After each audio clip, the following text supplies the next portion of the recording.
Belén Díaz y pertenezco al movimiento Atrévete. Estoy muy emocionada de estar en este espacio de diálogo para conocer la visión de los candidatos hoy presentes en este podcast respecto a su visión de partido que tienen, ¿no? Somos actualmente 3.3 jóvenes que vamos el día 17 de agosto a votar, ¿no? Entonces, estoy muy feliz de que estén presentes aquí. Muchas gracias por ser parte de este podcast. Como lo dice mi amiga, somos nosotros los jóvenes quienes vamos a decidir quién va a ser nuestro futuro presidente y de igual manera quiénes nos van a representar en la asamblea. Así que aquí estamos con la Agenda Juvenil, una agenda que le hemos construido entre varias organizaciones sociales con nuestras necesidades. Soy Jesús Palma y soy del colectivo de Edoactivistas. También hoy nos acompañan 6 jóvenes que representan a distintas organizaciones sociales juveniles, que están aquí para escuchar sus propuestas. Entonces, les vamos a invitar, por favor, y que cada uno de ustedes se presente, por favor, para las personas y los chicos que nos están viendo el día de hoy en este podcast. Ok, está bien, muchas gracias. Un gusto, Belén, un gusto, Jesús. Para nosotros es un grato placer que nos abran este espacio y nos logren conocer, pero por sobre todo también saber sobre nuestras propuestas. Mi nombre es Yesenia Hierro Albino. Estoy actualmente como candidata a la Diputación Uninominal por la Alianza Unidad y bueno, estamos aquí complacidos para que todos nos puedan hacer las preguntas que vean necesarias. Hola, buen día. Un saludo para ti, Belén, para ti, Jesús. Un gusto estar en este programa, saludar a todos los que nos ven. Soy Felipe Carvajal, soy candidato por la Alianza Unidad a primer senador por Chuquisaca. Un poco para conocernos más y para romper el hielo que existe en esta mesa, queremos que nos hablen un poco de ustedes. Y quisiera preguntarles, ¿cuál fue su primer empleo? ¿Cuándo entraron al mercado laboral siendo jóvenes? Yo estudiaba en la ciudad de La Paz, en la universidad, y tuve la oportunidad de conseguir un primer trabajo. Y era en la Caja Nacional de Salud. Tenía más o menos 19 años. Ahí estuve aproximadamente entre 6 y 7 meses. Bueno, a ver, mi primer trabajo, si hablamos de las realidades sociales, yo fui niñera, fue mi primer empleo, atendí una tienda de barrio a la edad de los 11, 12 más o menos. Y bueno, vamos surgiendo, soy actualmente abogada, magíster en Derecho Constitucional, sin embargo, creo que si hablamos de realidades, esos son nuestros tipos primeros de trabajo, donde nosotros tenemos que expresar cuáles son nuestro crecimiento como personas y también cuáles son nuestros contextos en un enfoque real. Y yéndonos a una pregunta más específica, como jóvenes hay algo que siempre se escucha, ¿no? La crisis de los 20. Yo quisiera preguntarles a ustedes, ¿qué hacían cuando tenían 20 años? Uy, aparte de tomar mi facultad, ya. No, yo ya estaba dedicándome en política, me he ido preparando bastante. Desde los 14 años fui parlamentaria juvenil del Mercosur. Fue mi primer viaje al exterior en la gesta emancipadora de Argentina. Desde ahí empecé mi carrera, no digo militante política, pero me empecé a apasionar por la política. Entonces, a los 20 años, como yo había salido de una ejecutiva departamental de la Federación de Estudiantes de Chuquisaca, posterior fui también miembro de la Sociedad de Investigación Científica de la Facultad de Derecho. A los 20 yo ya me sometí a mi primera elección y fui electa parlamentaria. A ver, a mí me tocó una época muy difícil. Cuando yo tenía 20 años vino el golpe de García Mesa. Entonces yo vivía en La Paz. Fue una época crítica porque se cerró la universidad. Tuvimos que buscar con otros amigos que fuimos de Sucre alternativas diferentes para poder ocupar nuestro tiempo, estudiar otras cosas, que finalmente a mí me dieron una gran formación. Yo fui a la Escuela Industrial Pedro Domingo Murillo, en la que reconocí habilidades que no las tenía. Entonces, y todo ese tiempo estuve, los 20 años, mis 20 años, más o menos fue así, una época crítica en una ciudad que es enteramente política, como es la ciudad de La Paz. Entonces había el toque de queda, tú no podías salir en ciertos horarios, no había lugares de diversión. Bueno, para un joven, bueno, lo más habitual es encontrarse con los amigos, ir, compartir. Entonces, así pasé mis 20 años en la ciudad de La Paz. Y como ustedes lo dicen, tienen experiencia política desde muy temprana. Han experimentado ya bastantes cosas. Y a eso va mi pregunta. ¿Alguna vez ya tuvieron algún otro cargo político? ¿Y cuál fue el logro más importante que alcanzaron en su gestión?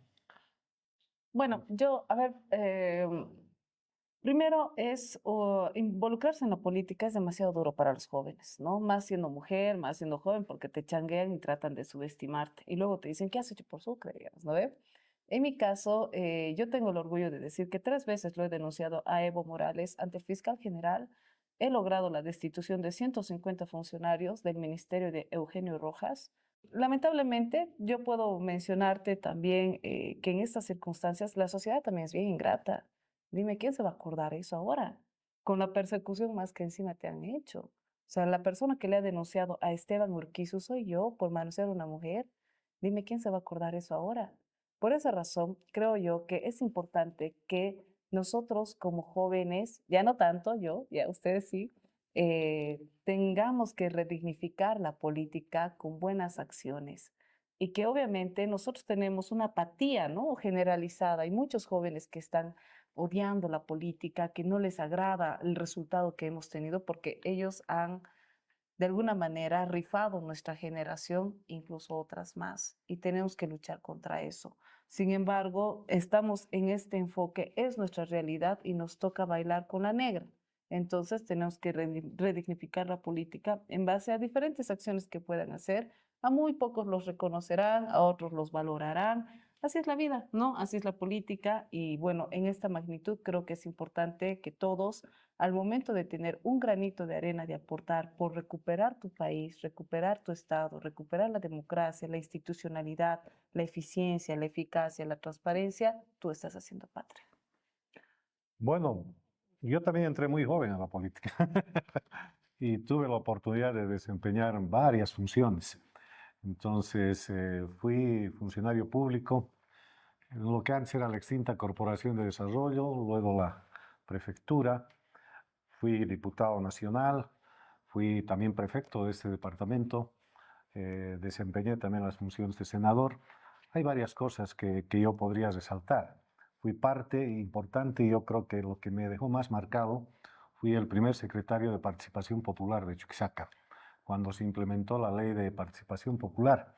Y en esa época fui a socializar a todo el departamento las virtudes que tenía esta ley. Y mucha gente no creía que eso se podía hacer. Para hacerse un comentario, cuando yo fui a una población como Alcalá, Alcalá era un pueblito muy pequeñito, una villa, podríamos decir, que no tenía 1 metro cuadrado ni siquiera de pavimento, no tenía agua potable, no tenía saneamiento básico, no tenía nada. Y había ido a la alcaldía, pero nadie quería hacerse cargo porque los recursos que recibían no servían ni para pagar a alguien que te atienda a la oficina, por decirlo. Entonces, y ahora se implementó la ley y tengo el gusto de haber vuelto hace poquito.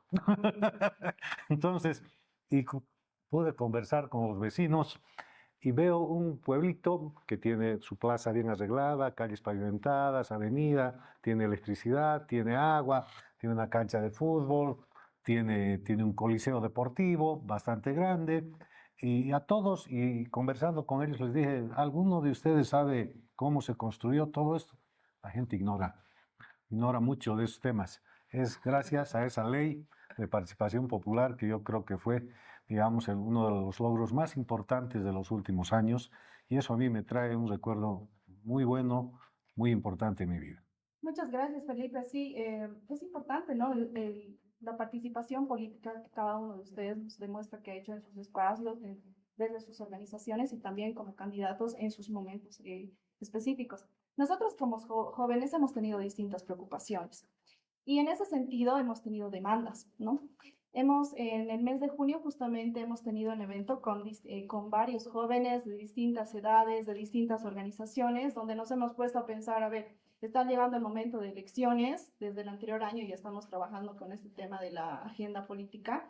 El anterior año lo trabajábamos con el tema de los jueces, pero esta etapa y la próxima ya son candidatos que van a gobernar nuestros departamentos y también el país, y también van a formar parte de la Asamblea Legislativa, ¿no? En ese sentido, nosotros buscábamos temáticas, problemas actuales, no solamente la crisis económica actual, que está presente y la vivimos todos los días, sino también aquellas crisis que se van a dar a futuro y que se están dando actualmente, pero que no son tan visibles como la crisis económica. Entonces, nosotros tenemos 7 demandas que las hemos mostrado en esta agenda política juvenil, que les vamos a dar al final de este programa, pero queríamos un poquito ya relacionarlo con las propuestas que Comunidad Nacional, con el candidato Samuel Doria Medina, están ustedes presentando, ¿no?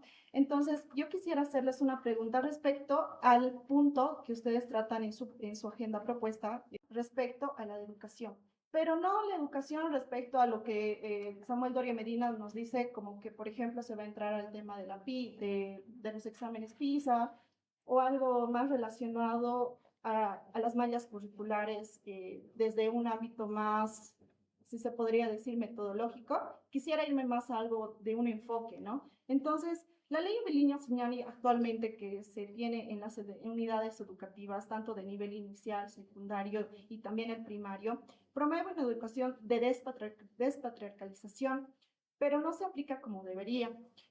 ¿Qué cambios concretos ustedes, o bueno, su partido propone en la educación para que sea más cercana a nuestros contextos? Porque hay que entender que un contexto de la ciudad es muy distinto a un contexto del área rural por el mismo hecho de la misma cultura.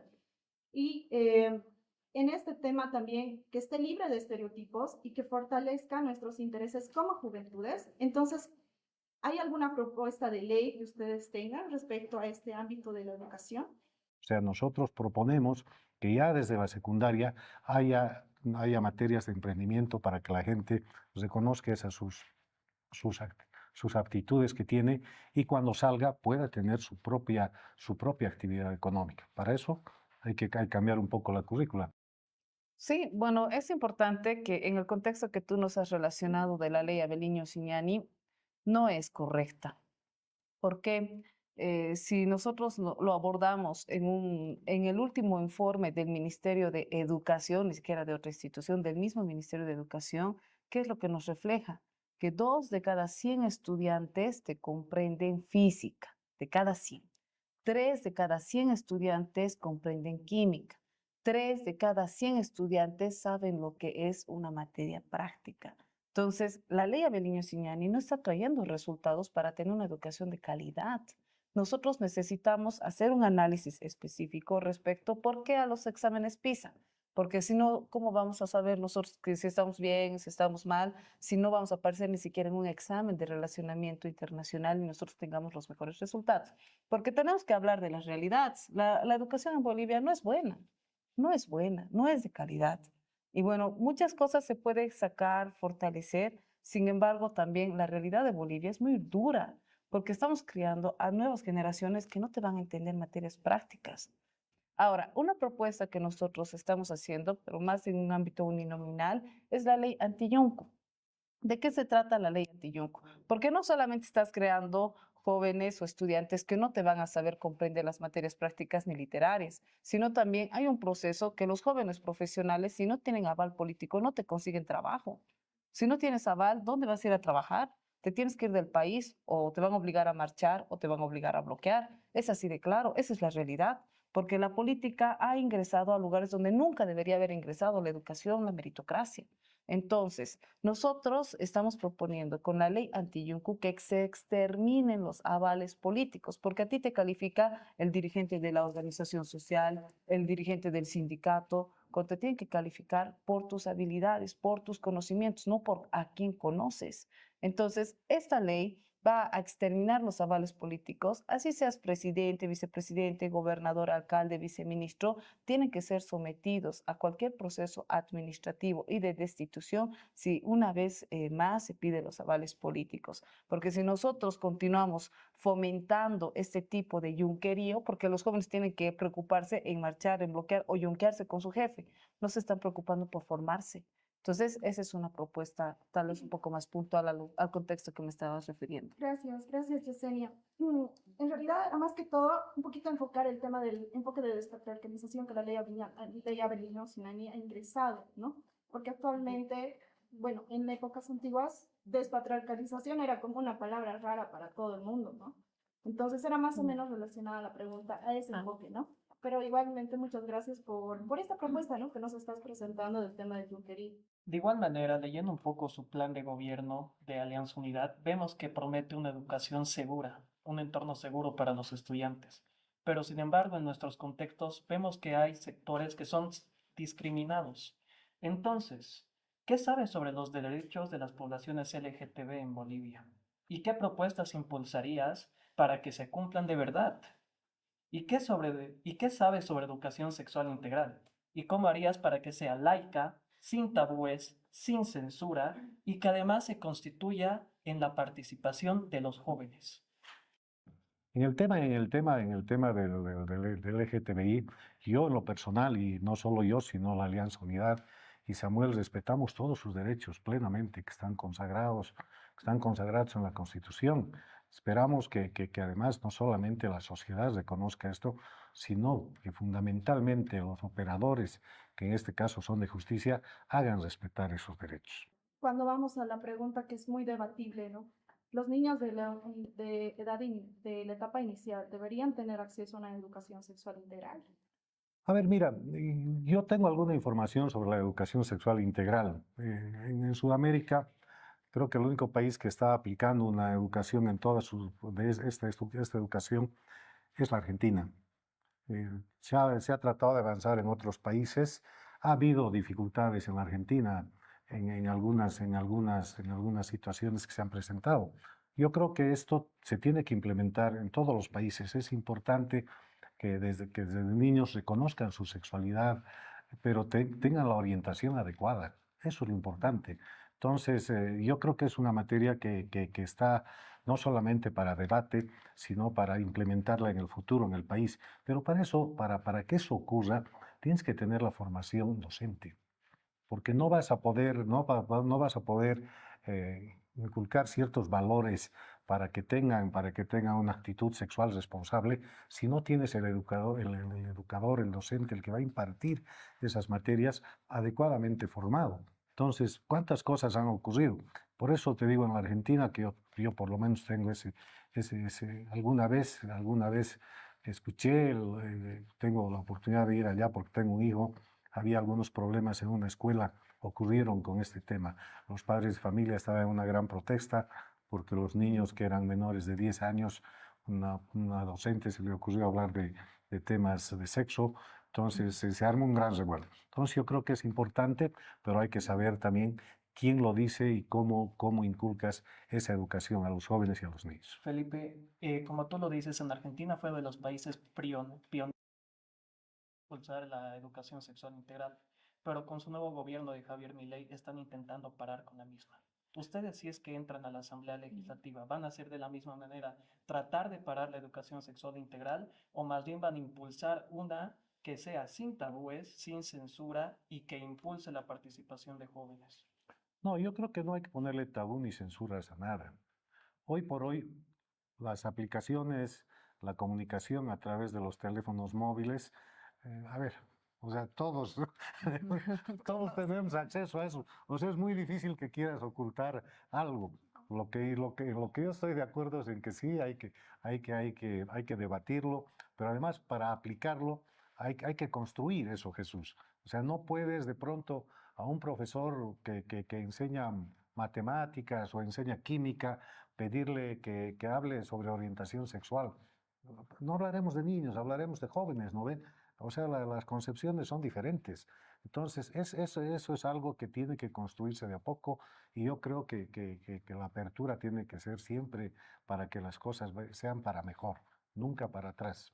Bueno, muchas gracias por las respuestas que nos han dado respecto a estas problemáticas que nosotros como jóvenes actualmente estamos preocupados. Obviamente, como decía, la crisis económica es algo que estamos viviendo, pero también el tema de la educación de calidad y la educación sexual integral son temas que nosotros estamos preocupados, que pensamos, ¿no? ¿Qué va a suceder con estos temas cuando ingrese el nuevo gobierno?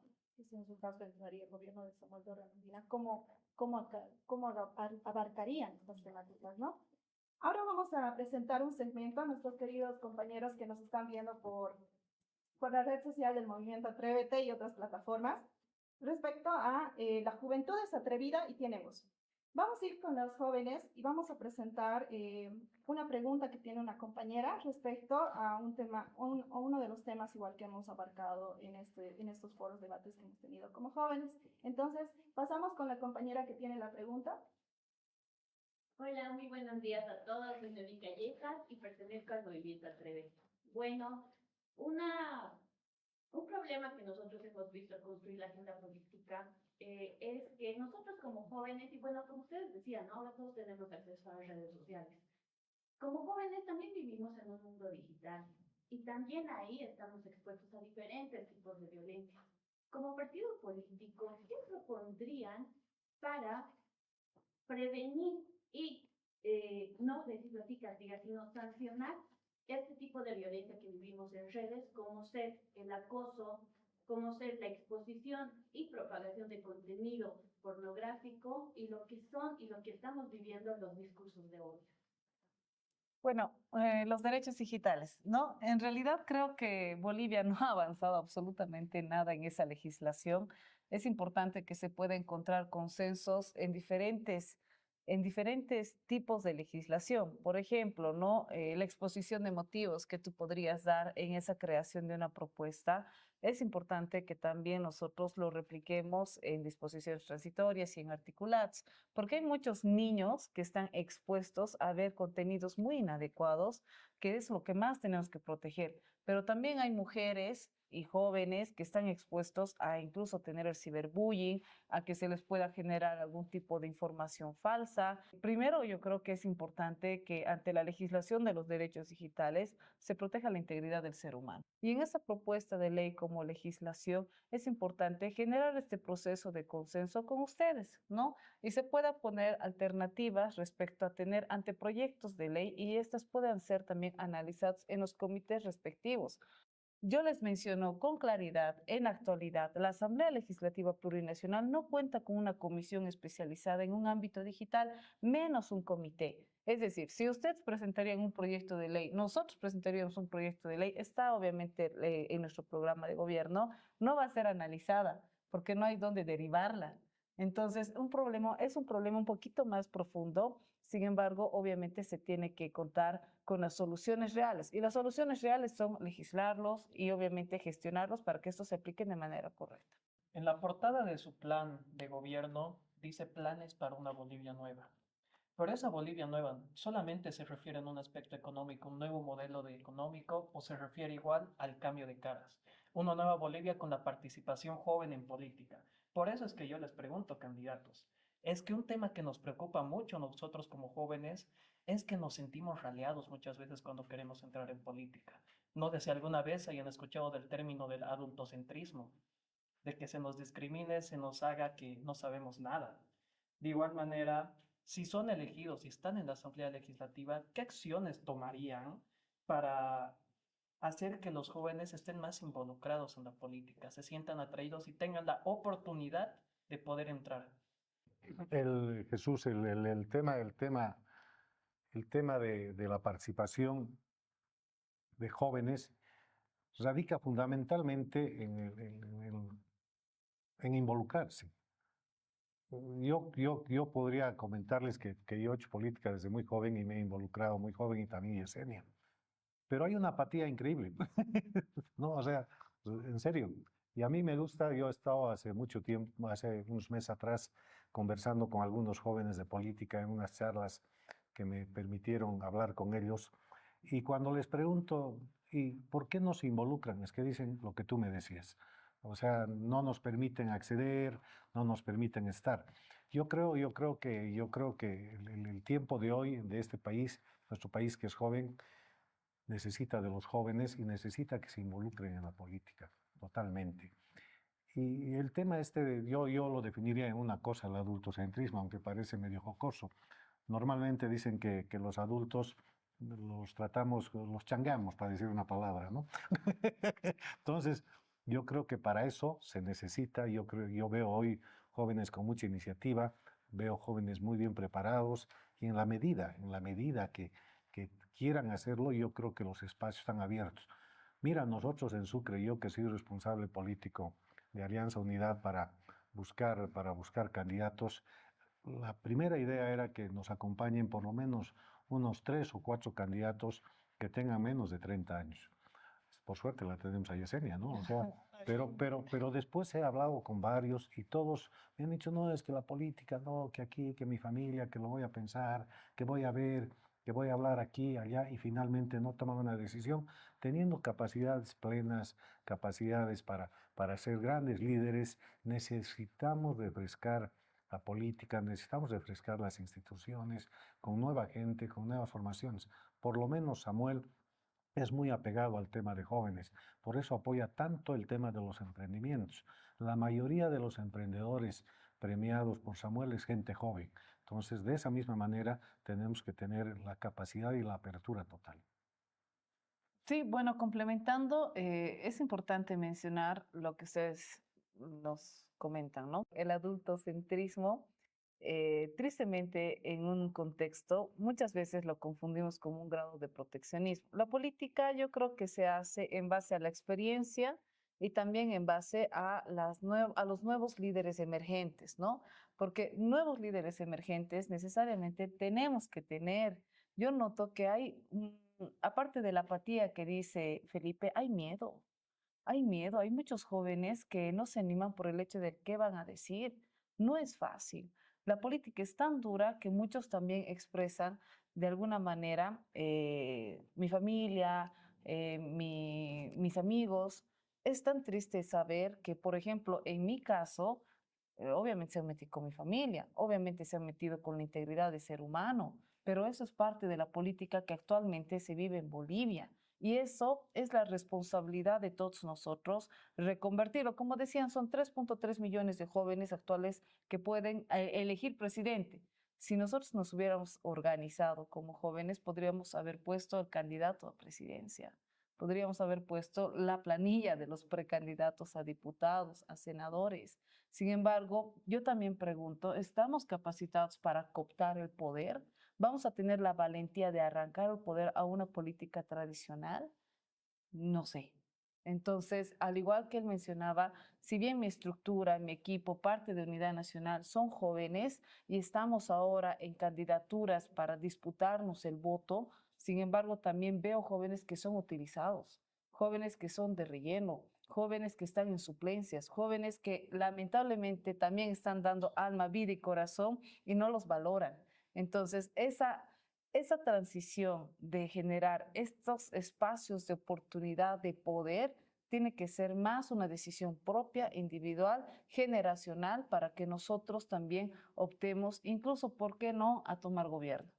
Como usted dice, tiene mucho miedo la gente. Y si no existe esa generación de nuevos jóvenes que se impulse a entrar a política, entonces tiene que haber una ayuda, tiene que haber las condiciones necesarias para que se entre a política. Entonces, ustedes en la Asamblea Legislativa como gobierno, ¿qué estarían dispuestos a impulsar para que los jóvenes entren verdaderamente y ya no exista, como ustedes dicen, ese miedo, ya no exista esos prejuicios? Bueno, actualmente nosotros vivimos en una democracia híbrida, en un país secuestrado, en un país que no tiene la independencia de sus órganos de poder. Entonces, esa es nuestra realidad.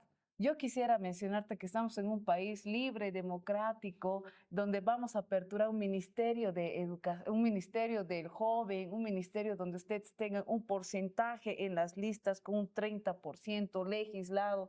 Quisiera decirte eso, Jesús, pero no es el caso. Ahora tenemos un proceso muy complicado de recuperar la patria, un proceso tan complicado de redignificar a la sociedad y un proceso donde la gente con hambre, con dolor, tenemos que reconvertirlo a esperanza y credibilidad política. Entonces, este proceso lo tenemos que construir todos, porque si nosotros primero anunciamos las políticas que se quisiera hacer, tenemos que nosotros analizar, y espero que en verdad en Bolivia se pueda implementar un laboratorio de políticas públicas para que este laboratorio identifique claramente cuáles son las adecuadas y cuáles no son las adecuadas. Porque ves a un parlamento que te aprueba la ley de declaratoria nacional de la marraqueta y ves cada día que hay feminicidios y violaciones de niños. Entonces, no hay ahora una realidad clara del contexto coyuntural político, cuando nosotros sabemos muy bien que tenemos que recuperar la democracia libre, deliberativa, para que ustedes también tengan estos escenarios. Y esa construcción es responsabilidad de todos. Muchas gracias, la verdad, Yesenia. El tema de la participación política juvenil es algo que está en debate, va a estar en debate y va a continuar en debate en este gobierno que está saliendo, en el próximo gobierno. Esperemos que nos den la oportunidad a los jóvenes de ser más participativos, que si bien hay miedo, pero también hay ganas de los jóvenes. Y muchos jóvenes atrevidos que quieren participar de la política y se están mostrando en los foros organizados por el Centro Juan Azurduy, foros realizados por la Coordinadora de la Mujer y foros en distintos espacios políticos donde también estamos levantando la voz nosotros como jóvenes. Ahora, por ejemplo, ahí Belén, qué lindo es conocer este atrevimiento de los jóvenes sin censura, sin miedo, con patria, ¿no? Con nacionalismo. Sin embargo, también es importante mencionar que para que se involucren en política, no es que el escenario de protagonismo va a caer del cielo. A nosotros nos ha tocado trabajar, no sé, pues 1 año, 6 meses antes, por lo menos hasta 2 años antes de generar las bases sólidas de un programa responsable de gobierno e involucrarnos desde ese contexto de sentirnos capaces, porque muchas veces, eso es cierto, Felipe tiene razón, incluso no solamente en las diputaciones, en las suplencias, en las senaturías, sino también incluso en diferentes becas, hay jóvenes tan prodigios que solamente por no tomar la decisión de un sí y de un no, yo creo que tal vez no han cambiado diferentes parámetros. De un sí y un no, me meto a política sí, pero me meto de verdad, o un no, voy a calcular, digamos, ¿no? Entonces, primero recupero la patria sí, o no recupero la patria y estoy en mi lugar cómodo, no. Entonces, creo que un antes y un después siempre marca la diferencia de un joven, ¿no? Un antes donde están en estos foros, hay jóvenes prodigio, y un después donde voy a ser líder, voy a ser diputado, voy a ser autoridad, voy a ser presidente. Creo que eso también se ha demostrado, ¿no? Hay varios foros en los que chicos que participaban de organizaciones ahora están yendo con partidos políticos. Y eso es algo importante, ¿no? Se ha abierto un poco el espacio, pero no todo. Y creo que también el tema de las preocupaciones de las capacidades de los jóvenes, sí, son presentes, ¿no? Cada uno de nosotros como joven está entre priorizar lo individual o priorizar lo social. ¿No? Pero creo que también es importante que cómo se ha demostrado la política durante estos años, tanto a nivel del partido oficial como de los partidos opositores, donde la Asamblea Legislativa ha sido un campo de batalla y ha habido una vandalización de la política total, donde los jóvenes creen que la política es ir a discutir, ir a pelear y no generar leyes, ¿no? Entonces creo que eso es importante, ¿no? Creo que también eso parte también de la juventud, cómo estamos viendo la política nosotros, y esperamos que los nuevos candidatos que ingresen a estos espacios no vean la Asamblea Legislativa como un campo de batalla o una zona de ring. Muchas gracias, Yesenia, y muchas gracias, Felipe, por estas respuestas a estas preguntas. Y quisiera entrar a algo que es una enfermedad muy invisibilizada. En algunos países, por ejemplo en Japón, creo que es el país que es el número 1 en este tipo de enfermedades, que se llama el tema del suicidio. Yo quisiera irme a la base, ¿no? Que es la salud mental. ¿Ustedes qué piensan de la salud mental como partido político? He revisado un poquito sus propuestas y veo que mencionan la salud mental solamente en 2 puntos, pero dentro relacionado con otras políticas, ¿no? De mejorar el tema del servicio a la salud, ver el tema de priorizar el contacto de primera línea, pero está dentro de un bollo de otras enfermedades, ¿no? Es como está ahí como una palabrita más, pero no está desarrollado. Quisiera saber si es importante para ustedes, qué proponen ustedes para que los jóvenes, tanto en las zonas rurales como en las zonas urbanas, puedan acceder a una salud, a una atención de salud mental con enfoque de género sin tanta dificultad y a costos accesibles. ¿A qué me refiero? Recibir una atención psicológica, primero es pasar por el Servicio Único de Salud, que te deriven a otro servicio, ya sea de primer nivel, que actualmente en Sucre tenemos el Gregorio Pacheco y el Hospital Santa Bárbara, y si no me equivoco más el Hospital de tercer nivel, el nuevo Chuquisaca, donde te dan un servicio donde tienes que esperar, y si en caso, digamos, tienes el presupuesto para poder digamos, tienes un monto económico para pagar, puedes darte uno privado, pero el privado cuesta entre 150 a 200 bolivianos una sesión de las 10 sesiones que te tienes que tomar. Que actualmente, digamos, si las 10 sesiones las puedes tomar, es 1.500 bolivianos por esas 10 sesiones.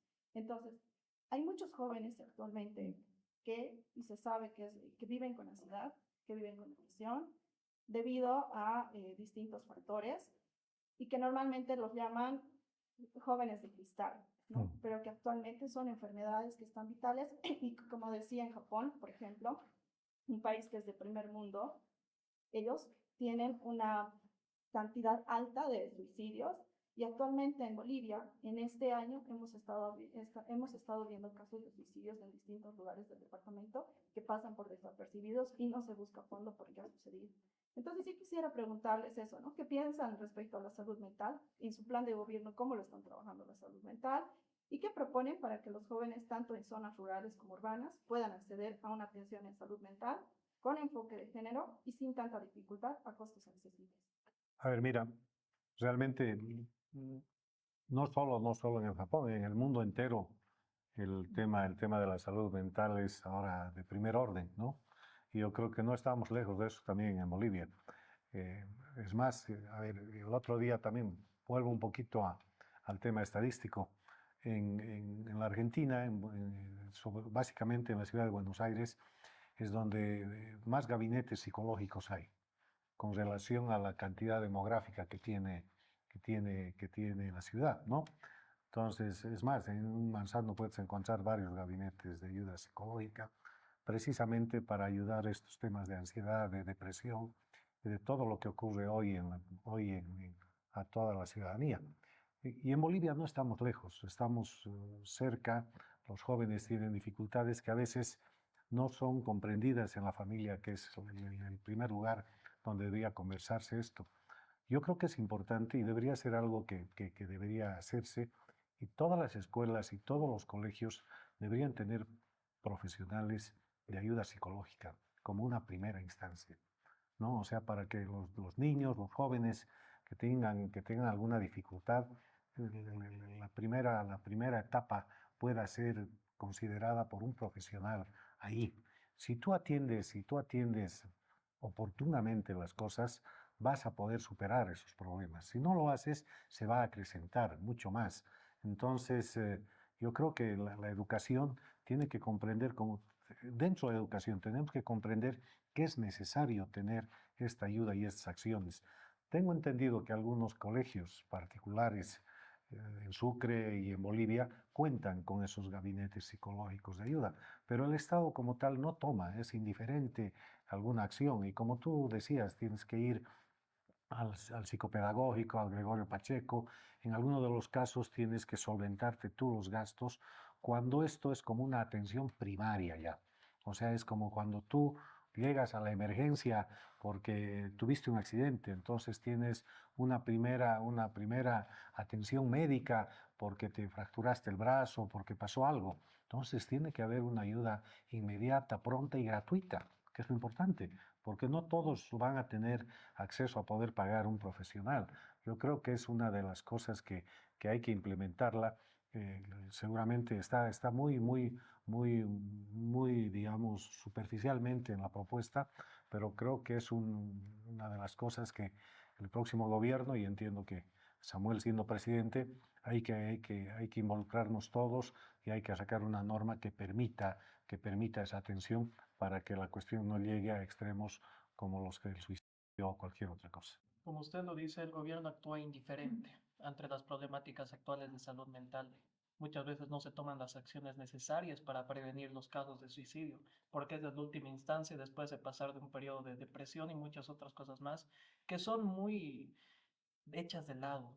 No se las dice de frente y, como lo decía Belén, a veces se los llama cristalitos a aquellas personas que quieren sentir. Entonces tenemos aquí en Bolivia, aquí en Sucre, un sistema muy burocrático, donde es casi imposible llegar a sacar una ficha para el Gregorio Pacheco. Una cantidad de psicólogos y psiquiatras muy pequeña para la cantidad demográfica, como lo decían.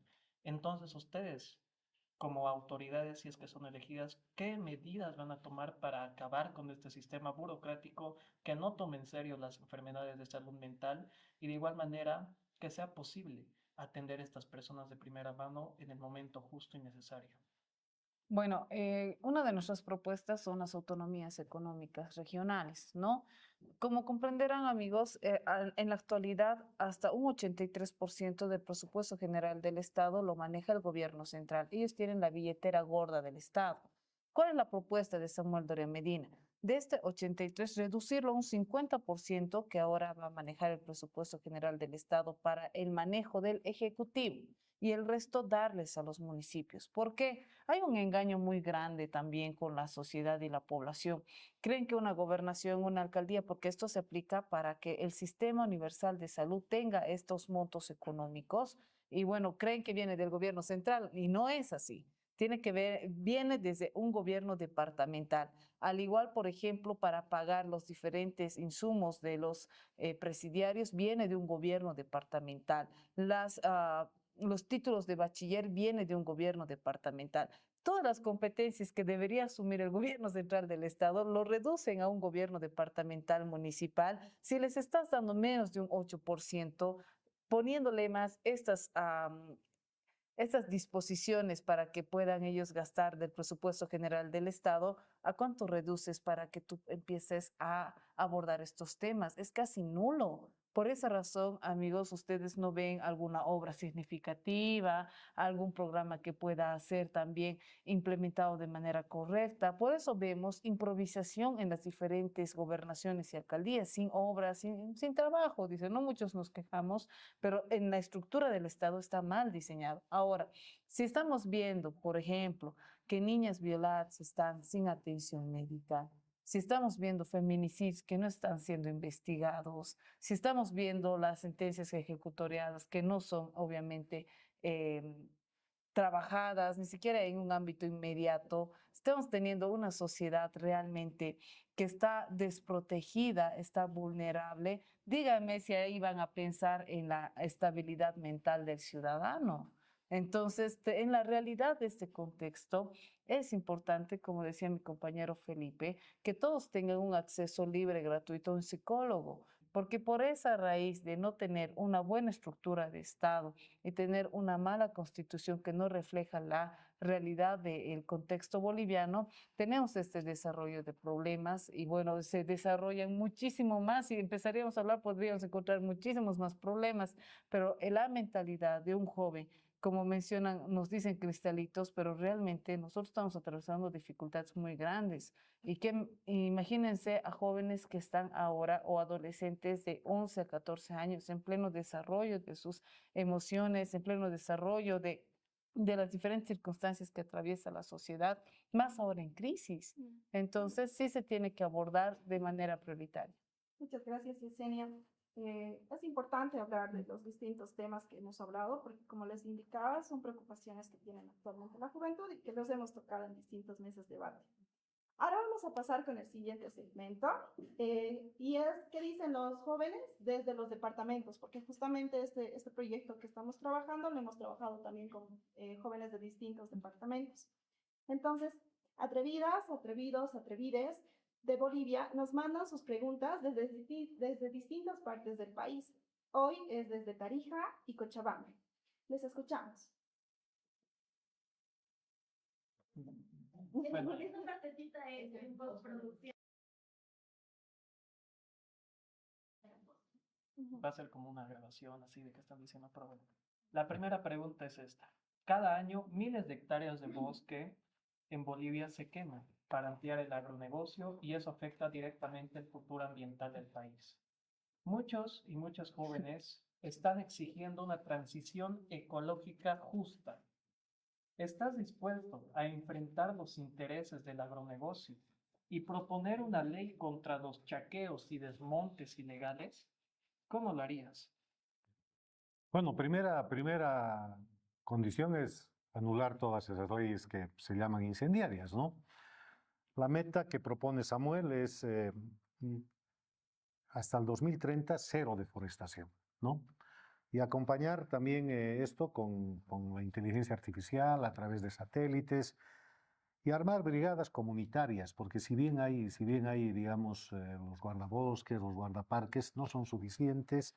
Entonces, hay que aplicar algo en que la comunidad se involucre. Hay que darle además a la tierra una protección jurídica real, no solamente de que el parque es un parque, por decirte, protegido y nadie debe tocarlo, nadie lo respeta.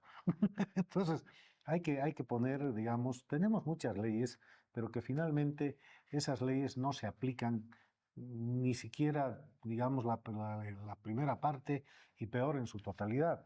Entonces, y también hay que acompañar con una biotecnología adecuada, que sea sostenible en el tiempo, y sacar normas que finalmente hagan que nuestro país conserve esta biodiversidad que tenemos, porque somos ricos en biodiversidad, pero al mismo tiempo también tengamos una sostenibilidad alimentaria. Sí, la abrogación total de la 741, por ejemplo, si nosotros fomentamos esa ley, nuestro país se va a ir al borde, ¿no? Entonces tenemos que eliminar incluso un paquete de leyes muy bien establecidos para la protección del medio ambiente, de nuestra madre tierra y por sobre todo la preservación de nuestro país. Los jóvenes necesitamos más oportunidades de trabajo con salarios e ingresos dignos. ¿Qué sector específico o qué actividades fortalecerías para generar más puestos laborales de calidad para jóvenes de Chuquisaca y evitar la migración juvenil? Bueno, por ejemplo, en la última llegada de Samuel Doria Medina, ha establecido en Sucre su primer emprendimiento del millón, que es justamente fomentar la Casa Cultural de Román Romero, ¿no? En Alto Delicias, cuando visitó a un joven Yojairo, nieto de Román Romero. Una casa donde ellos tienen bastantes artículos culturales, armonios, con muchísimos. Entonces, para generarles el tema laboral, incluso muchos dicen, yo no quiero ser funcionario público, quiero ser mi propio jefe. ¿De cuánto es el sueño, no? De tener su propio emprendimiento y una entrada de no dependencia de ser del Estado, sino más bien una dependencia individual económica. Y es importante por esa razón que nosotros generemos de este millón de emprendimientos que sea un porcentaje también dividido con Chuquisaca y así también se progrese con varios fuentes laborales, con capital semilla, con inversión obviamente también del Estado, con un asesoramiento correcto y estos también surtan adelante. Porque puede haber emprendimientos, como vemos en la actualidad, primero que tienen barras respecto a que ellos no pueden contar ni con el NIT, o si no cuentas con el NIT tienes una multa y no tienes la claridad respecto a que tú puedas salir adelante, porque finalmente la legislación es muy burocrática. Entonces es importante darles todos los canales abiertos para que jóvenes, mayores y por sobre todo también todos quienes tienen la iniciativa de tener emprendimientos, se les brinde totalmente todas las facilidades y ellos también puedan surgir con capital semilla con bajo interés que lo va a lograr con Samuel. Nos alegra mucho a nosotros que desde Sucre nazca el primer emprendimiento del millón, pero que también nosotros vamos a hacer un canal fortalecido para que sea, obviamente, se replique en un porcentaje muy real, adecuado, sabiendo muy bien que de nosotros, los jóvenes, están en un ámbito de migración casi abordando en un 30% de la totalidad de jóvenes profesionales, o en tal caso hay jóvenes profesionales y no desempeñan su profesión y estamos terminando con un oficio. Entonces, ¿para qué estudiar? ¿No ve? Por esa razón es importante darles todas las facilidades que esto contempla desde nuestro programa de gobierno. Algo importante para complementar lo que decía Yesenia. En Sucre, dentro del plan que se presentó soluciones para Chuquisaca en febrero de este año, o sea, fue en el Salón Libertad, Samuel ahí explicaba que vamos a generar 80.000 nuevos emprendimientos. Básicamente, les vamos a dar las condiciones a los emprendedores en el tema turístico, para decir algo, que además es transversal a todas las otras actividades que comprende turismo, hotelería, gastronomía y un montón de otras más, creando una zona económica especial para Sucre. Entonces, aquí vamos a hacer que las personas que dediquen y hagan su emprendimiento en Sucre y en Chuquisaca van a estar liberados de ciertos impuestos, van a tener la posibilidad, si necesitan traer algún equipo, alguna maquinaria para implementar un negocio propio, van a pagar tasa cero. Vamos a pedir además que estas políticas sean acompañadas no solamente por políticas nacionales, sino locales, municipales, departamentales, para que eso se pueda aplicar lo más pronto posible. Muchas gracias, Juanito. Muchas gracias, Yesenia. Creo que son preguntas muy importantes que nos dan compañeros desde Tarija y Cochabamba, porque son distintos lugares de los cuales nos hablan y tal vez también están con estas preocupaciones, sobre todo respecto al tema climático, con el tema de los chaqueos, que es algo que vivimos cada fin de año, porque es un momento donde creo que ven las comunidades, o bueno, en este caso, distintos chaqueadores, este tema de quemar los bosques, que es una preocupación constante y latente que tenemos como jóvenes, y sobre todo si nos hacen de estos lugares, esas zonas donde realmente están viviendo esta situación en mayor gravedad. Y respecto a la migración juvenil, con la crisis económica que actualmente estamos viviendo, se ha evidenciado que la migración juvenil se está haciendo más latente. Muchos jóvenes están yendo a distintos países, la mayoría se va a Chile porque allá ganan mucho más, pero es también que ingresan en una situación de peligro, ¿no? Donde no tienen derechos laborales efectivos, hay una explotación laboral a estas personas y es algo preocupante que también tenemos como jóvenes y esperamos que se pueda solucionar en el próximo gobierno.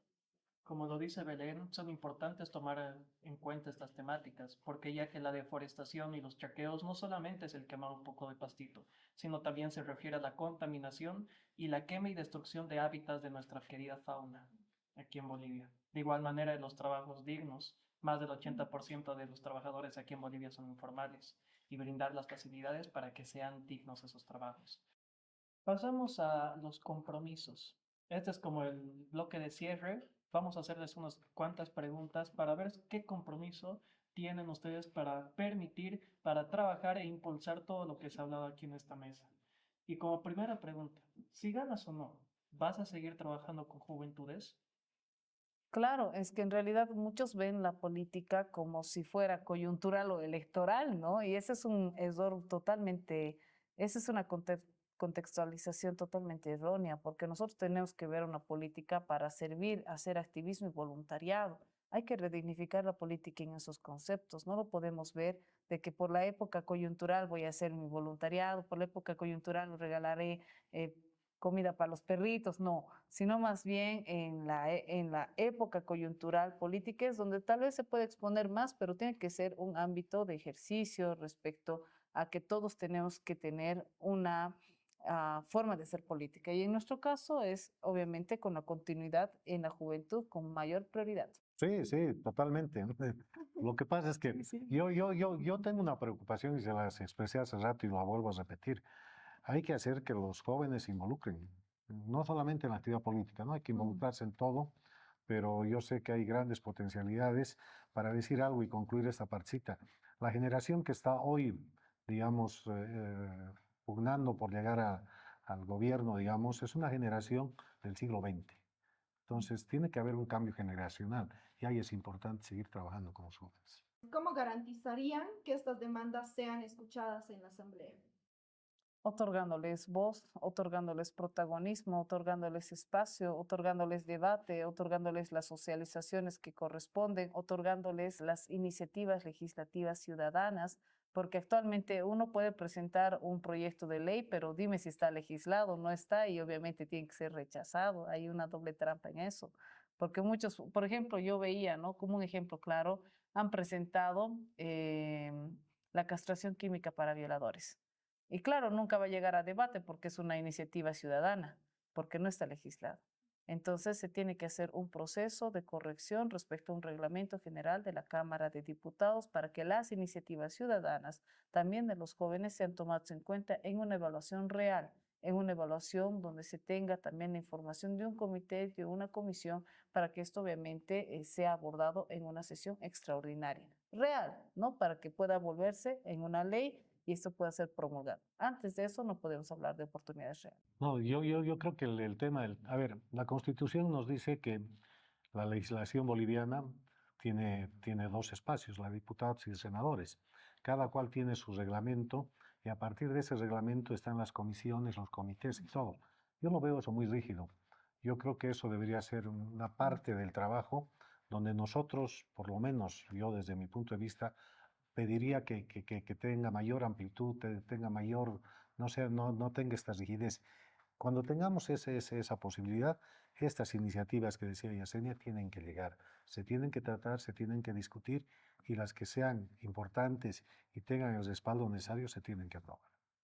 Complementando, qué importante fuera, por ejemplo, que la sociedad nos marque agenda, no que desde la presidencia de la Cámara de Diputados o la Cámara de Senadores nos impongan agenda a los parlamentarios. Qué lindo fuera que la sociedad, la juventud, jóvenes, colectivos, diferentes organizaciones sociales, al momento de presentar sus iniciativas ciudadanas legislativas, nos impongan a nosotros la agenda, ¿no? Fuera un país mucho más inclusivo, democrático y bueno, un debate mucho más real y mucho más incisivo. Bueno, muchas gracias, Pepito, muchas gracias, Yesenia. Iríamos con una última pregunta y es más así como personal y quisiéramos saber si realmente va a haber este compromiso. Les podemos volver a buscar en 6 meses para ver si han cumplido lo En que nos 100 han días. estado. Bueno, sí, No, en 6 meses. con todo gusto. Mira, nosotros, yo por lo menos en lo personal, he decidido hacer mi vida en Sucre. Mis hijos ya han migrado de acá hace mucho tiempo, pero estoy aquí y aquí me vas a encontrar y con todo gusto vamos a volver a conversar. Totalmente, a mí me encantaría que no solamente en los 6 meses hagamos un trabajo en conjunto, porque un parlamentario, una parlamentaria, tiene que ser una herramienta de canalizar la voz de los jóvenes, de las organizaciones sociales, y es un trabajo en conjunto.